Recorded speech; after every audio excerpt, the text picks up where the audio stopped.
저희들 오늘 이 출애굽기 25장 21절 말씀 가지고 최고의 감사를 최선의 사명으로 드리라라는 제목으로 함께 말씀을 나누도록 하겠습니다. 여러분, 저희들 지난 시간까지 언약궤 안에 세 가지의 물건들이 들어있는데 아론의 쌍난 지팡이와 만나가 든 항아리에 대해서 살펴보았습니다. 그래서 오늘부터는 언약궤 안에 들어있는 세 번째 물건인 두 증거판과 율법책에 대해서 살펴보도록 하겠습니다. 출애굽기 25장 21절과 신명기 31장 26절을 보면 사실 언약궤 안에는 지금 두 증거판과 율법책 두 가지의 물건이 더 들어있었다는 것을 알 수 있습니다. 한 번만 읽어보도록 하겠습니다. 출애굽기 25장 21절의 말씀을 보면 속죄소를 궤 위에 얹고 내가 내게 줄 증거판을 궤 속에 넣으라. 지금 증거판은 궤 속에 들어있다고 말씀하고 계십니다.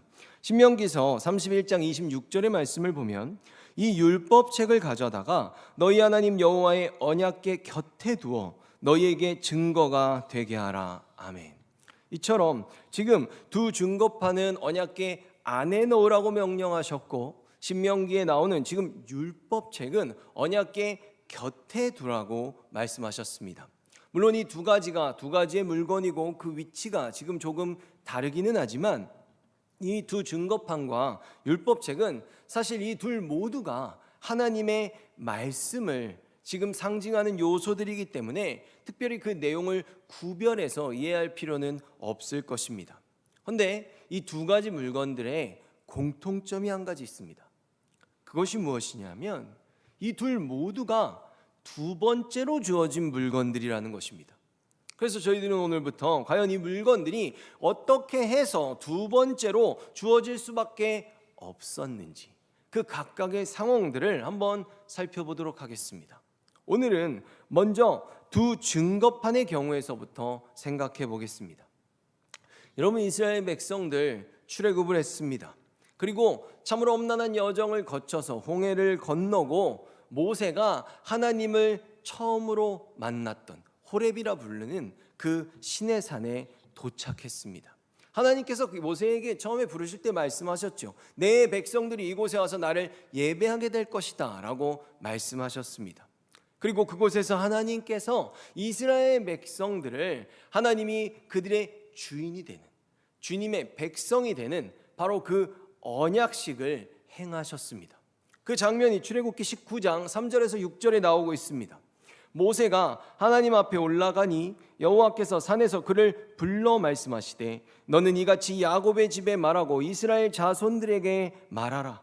내가 애굽 사람에게 어떻게 행하였음과 내가 어떻게 독수리 날개로 너희를 업어 내게로 인도하였음을 너희가 보았느니라. 세계가 다 내게 속하였나니 너희가 내 말을 잘 듣고 내 언약을 지키면 너희는 모든 민족 중에서 내 소유가 되겠고 너희가 내게 대하여 제사장 나라가 되며 거룩한 백성이 되리라. 너는 이 말을 이스라엘 자손에게 전할지니라. 아멘. 이처럼 주님께서 지금 하나님의 백성들을 지금 세우시면서 하나님이 그들의 주인이 되시고 내가 너의 아버지가 되겠다, 여호와 하나님이 되겠다라고 말씀하시면서 지금 이 말씀 가운데 아주 중요한 말씀을 한 가지 해주셨습니다. 5절의 본문입니다. 너희가 내 말을 듣고 내 언약을 지키면 이라고 말씀하고 계십니다. 여러분, 어떻습니까? 지금 하나님께서 이스라엘을 언약 백성으로 세우시면서 언약 백성들이 하나님의 백성으로 계속해서 그 삶을 살아가기 위해서 필요한 그들의 삶의 기준을 지금 제공해 주고 계십니다. 하나님이 이렇게 말씀하시자 이스라엘 백성들이 주님께 대답합니다. 19장 8절의 말씀을 보면 백성이 일제히 응답하여 이르되 여호와께서 명령하신 대로 우리가 다 행하리이다. 아멘. 이스라엘이 지금 뭐라고 말합니까? 너희들이 언약 백성으로서 이것을 다 지키면 이라고 말하니까 그것을 듣고 백성들이 우리들에게 어떤 말씀이든지 다 하시옵소서, 주님이 명령하신 대로 우리가 다 지키겠습니다 라고 호언장담하고 있습니다. 하나님의 말씀을 따라 살겠다고 이렇게 다짐하는 그들에게 주님께서 이제 그러면 말씀을 주시기 위해서 나의 앞으로 나오라 라고 명령하십니다. 그래서 하나님께서는 모세와 아론을 이스라엘 백성들보다 더 가까이 세우시고 다른 이스라엘 백성들은 그들보다 좀 더 뒤에 세우셨습니다. 그러면서 가장 먼저 십계명을 수여해 주시기 시작합니다.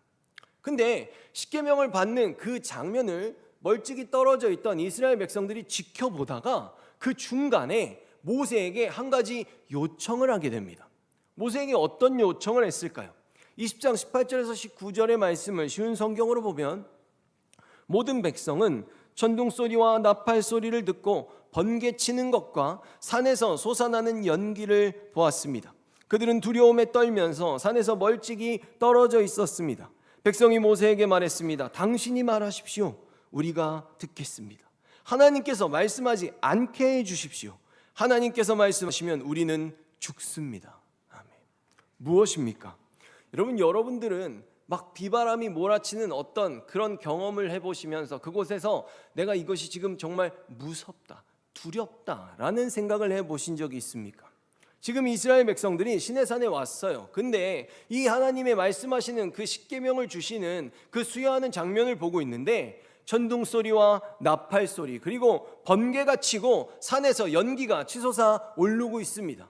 너무나도 그 큰 구름이 지금 그들을 뒤덮고 있는 이 상황이 너무나도 무서워서 우리가 도저히 여기에 못 있겠다고 모세 당신이 듣고 우리에게 그 말을 말씀해 주십시오. 우리들 이러다 정말 다 죽겠습니다 라고 요청하였습니다.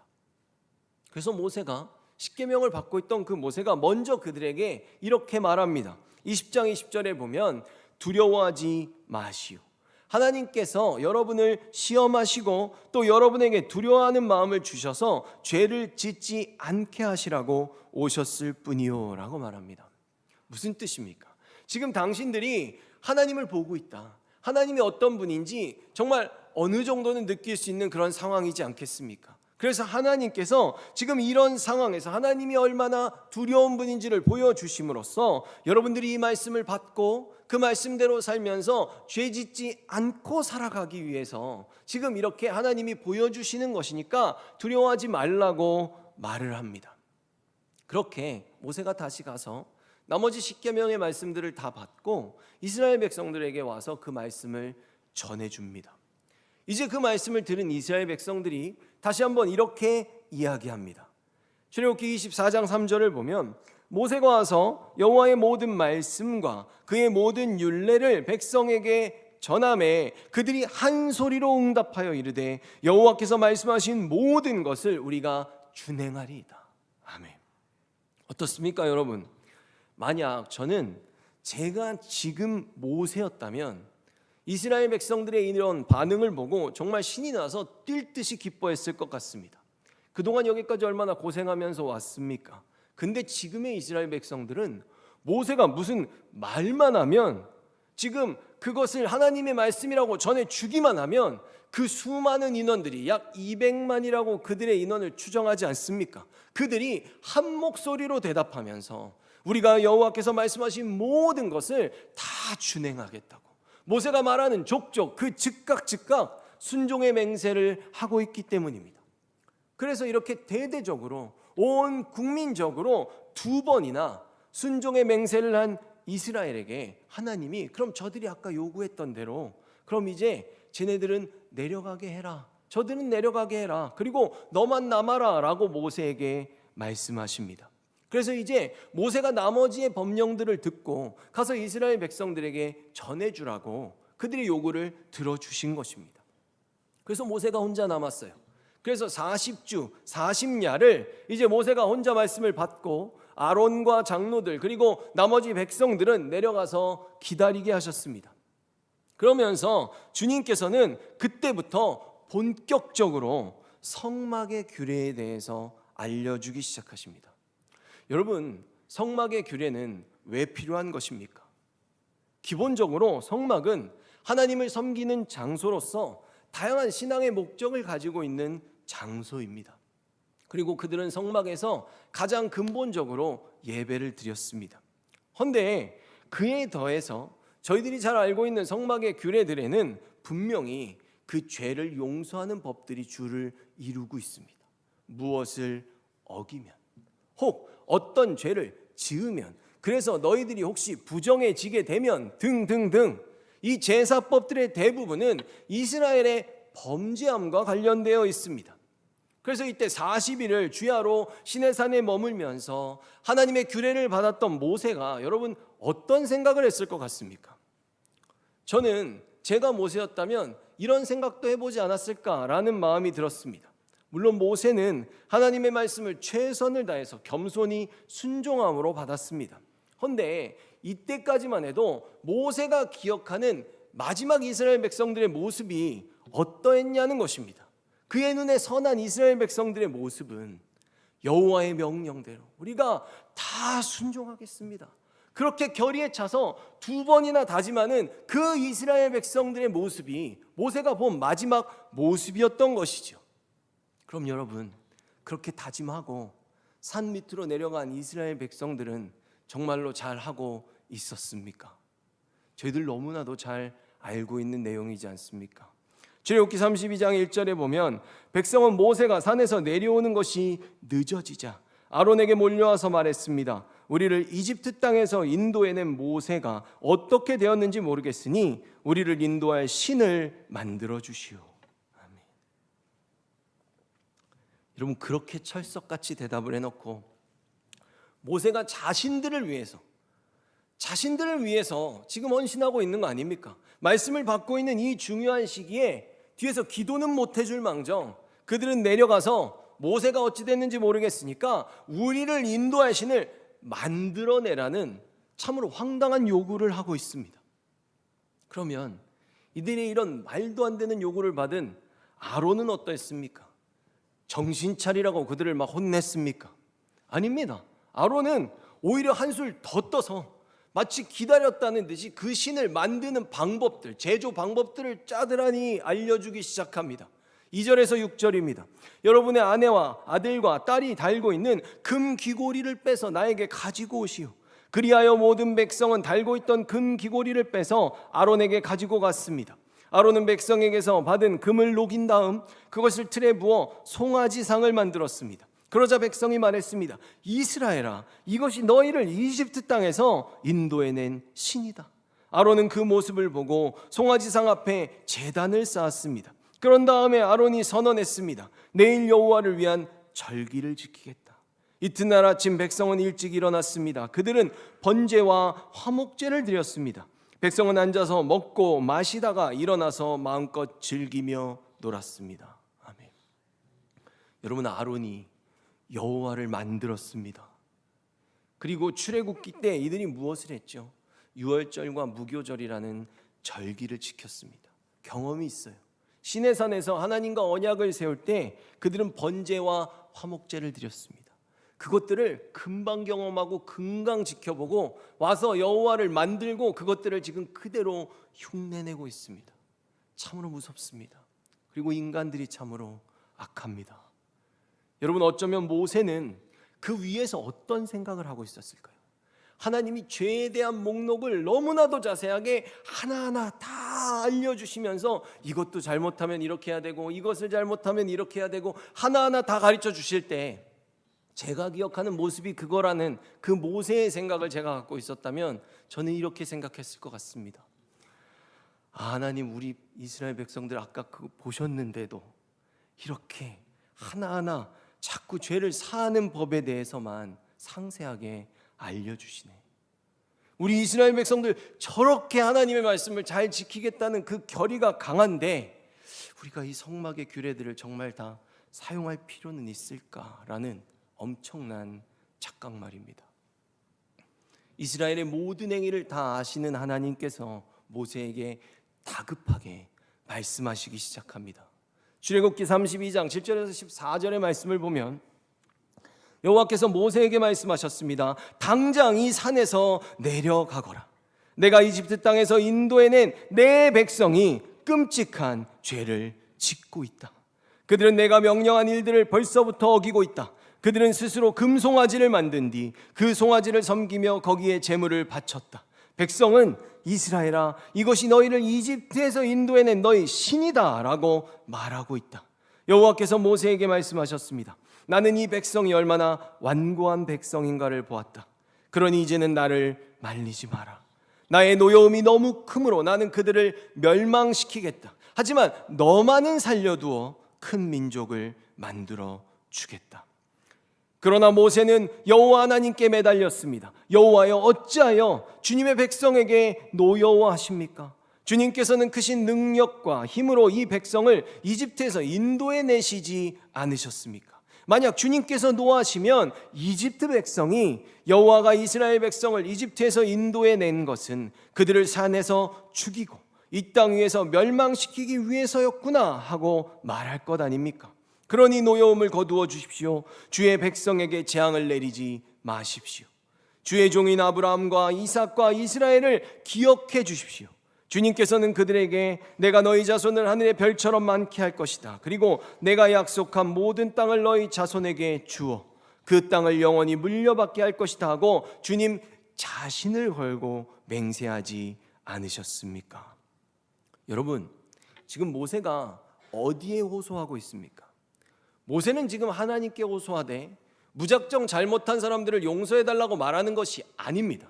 만약 하나님이 지금 이들을 징계하시거나 심판하시면 다른 사람들이 볼 때 그들을 욕하는 것이 아니라 그들의 죄 때문에 하나님을 욕하게 되니까 하나님의 그 영광, 그 하나님의 하나님 되심이 드러나는데 이들이 방해되니까 제발 이들을 용서해 달라고, 그들이 주님을 오해하지 않게 해달라고, 인간의 실수 때문에 하나님이 욕먹는 일이 없게 해달라고 지금 주님의 그 이름에 지금 호소하고 있는 것입니다. 14절에 그러자 여호와께서 마음을 돌리셨습니다.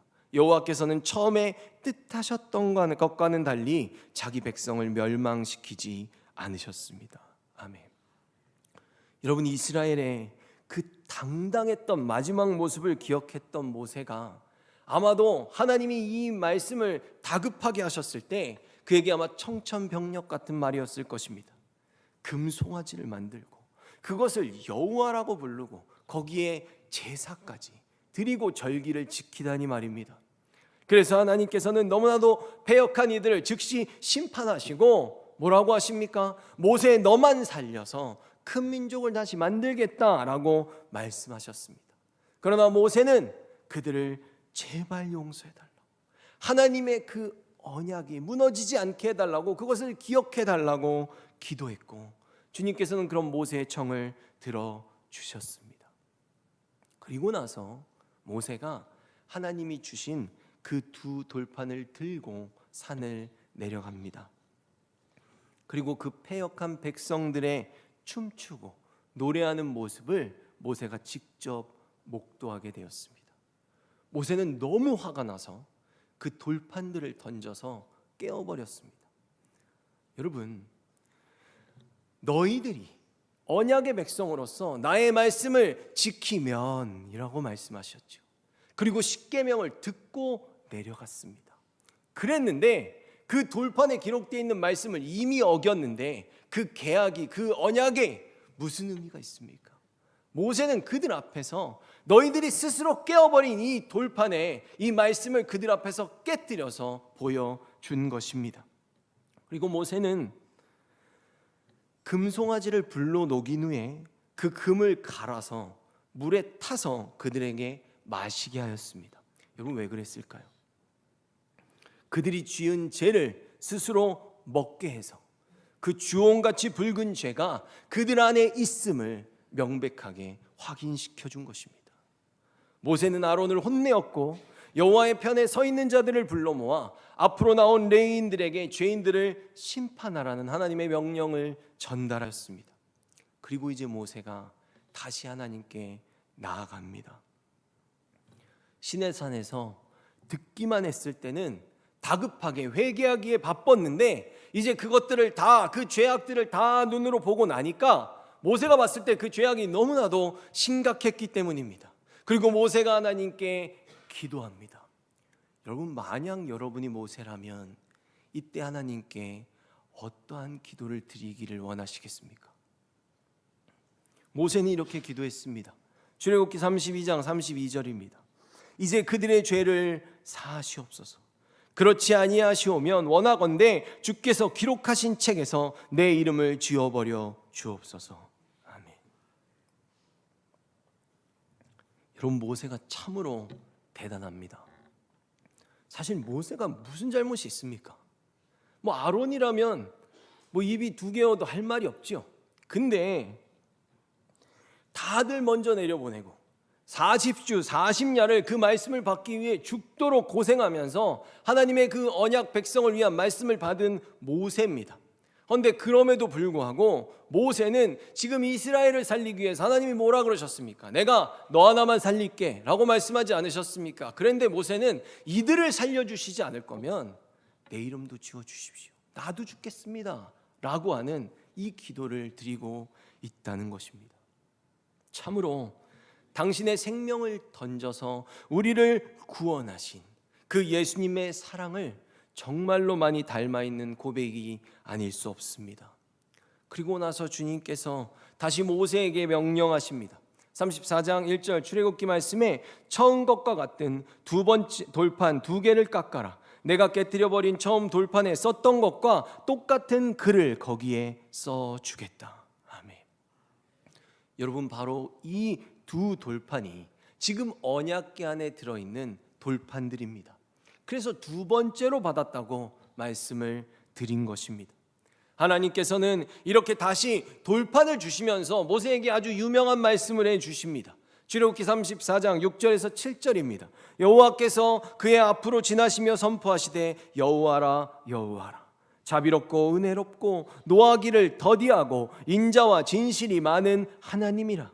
인자를 1000대까지 베풀며 악과 가실과 죄를 용서하리라. 그러나 벌을 면제하지는 아니하고 아버지의 악행을 자손 3, 4대까지 보응하리라. 아멘.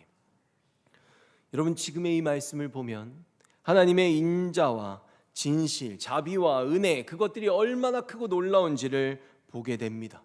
저희들 보지 않습니까? 악에 대한 보응은 3대에서 4대까지 간다고 말씀하고 계십니다. 근데 지금 하나님이 죄를 용서하시는 그 자비는 1000대까지 베풀겠다라고 말씀해 주셨다는 것이죠. 주님의 이 놀라운 사랑, 자비롭고 은혜롭고 노하기를 더디하시고 인자와 진실이 많은 이 하나님의 사랑을 저희들 모두가 받았습니다. 여러분, 히브리 개념에서 숫자 1000은 모든 것들의 가장 충만한 상태를 뜻합니다. 그렇기 때문에 이 1000이라는 것이 1000대까지만 해주시겠다는 것이 아니라 1000이라는 개념은 영원을 의미하고 있습니다. 하나님께서는 지금 영원한 사랑과 용서를 우리들에게 약속하셨고 그것을 예수 그리스도의 십자가의 사랑을 통해 완전히 성취하셨습니다. 그런데 여러분, 뒷부분에 나오는 말씀을 보면 용서를 회개하고 용서를 받았음에도 불구하고 죄의 벌이 3, 4대까지 보응을 받게 된다라고 말씀하신 것은 과연 무슨 의미일까요? 여러분, 죄를 짓게 되면 우리가 그 죄를 회개한다고 할지라도 그 결과까지 다 달라질 수 없는 경우가 있습니다. 예를 들어 제가 유리창을 깼습니다.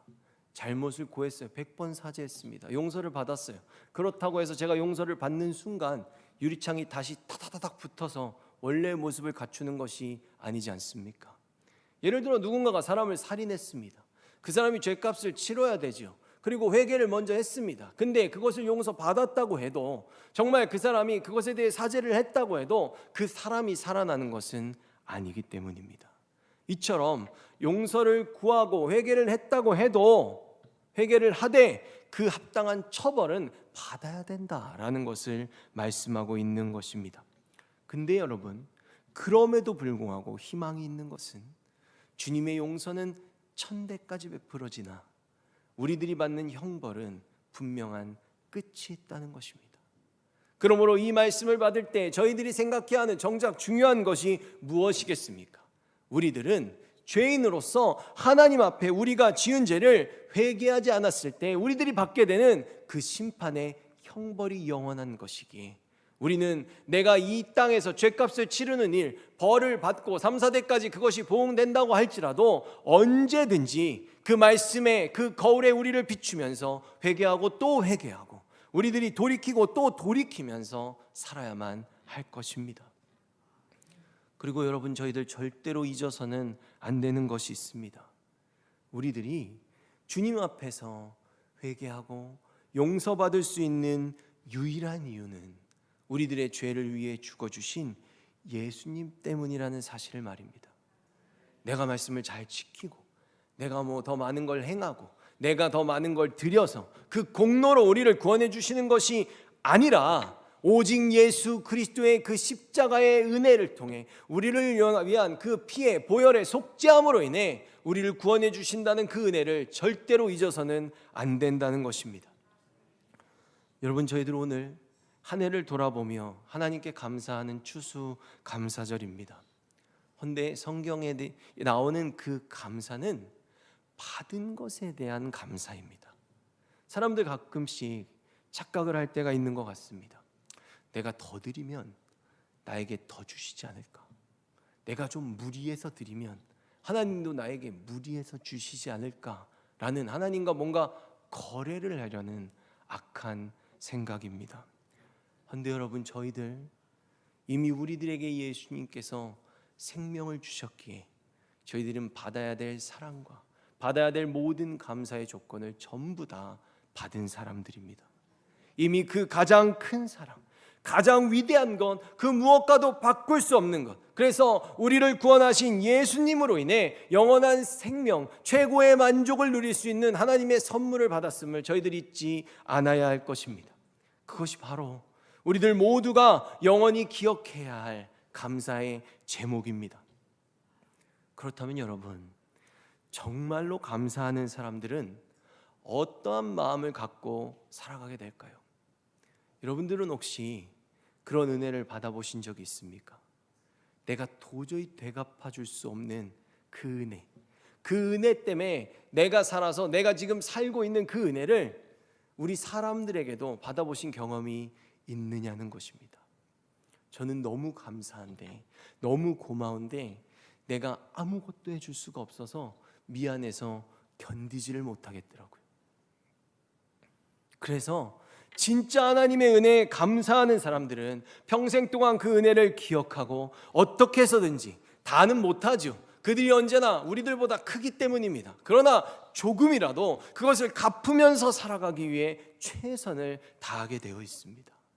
그러므로 우리들이 그 주님의 크신 은혜를, 우리에게 주신 그 은혜를 갚기 위해 정말 조금이라도 우리가 그 은혜에 감사하는 마음으로 살아가고자 한다면 우리들은 주님께서 우리들에게 허락하신 그 말씀을 가지고 그 말씀과 주님의 뜻에 사명을 감당함으로 그것을 갚으며 살아가게 되는 것입니다. 그것이 우리가 주님께 드릴 수 있는 가장 큰 감사의 표현이라는 것, 이것을 잊지 말아야 할 것입니다. 디모데후서 4장 2절의 말씀을 보면 언제 어디서나 항상 하나님의 말씀을 전하십시오. 사람들에게 마땅히 해야 할 일을 가르치고 잘못을 바로 잡아주며 격려해 주십시오. 끝까지 참고 그들을 잘 가르쳐야 합니다. 아멘. 여러분, 만약 하나님께서 우리들을 바라보며 계속해서 참고 인내하면서 천대까지 은혜를 베푸지 않으셨다면 이곳에 살아있을 수 있는 사람 단 한 명도 없을 것입니다. 여러분, 그러니 부디 우리들 때를 얻든지 못 얻든지 주님을 세상에 소개하는 우리들의 그 열심이, 지금의 우리가 주님께 정말 내가 주님께 얼마만큼이나 감사하면서 살아가고 있는지를 우리들의 삶으로 증명할 수 있게 되기를 간절히 소망합니다. 그래서 첫째로는 매일매일 우리들 자신을 말씀의 거울에 비치며 죄로부터 돌이키는 삶을 살아야 할 것이고, 둘째로는 주님의 생명을 주신 그 크신 은혜에 감사하며 허락하신 삶을 우리가 살아가는 동안 복음에 매진하여 최고의 감사를 최선의 사명으로 드리며 살아가는 우리들이 되기를 예수 그리스도의 이름으로 축원합니다.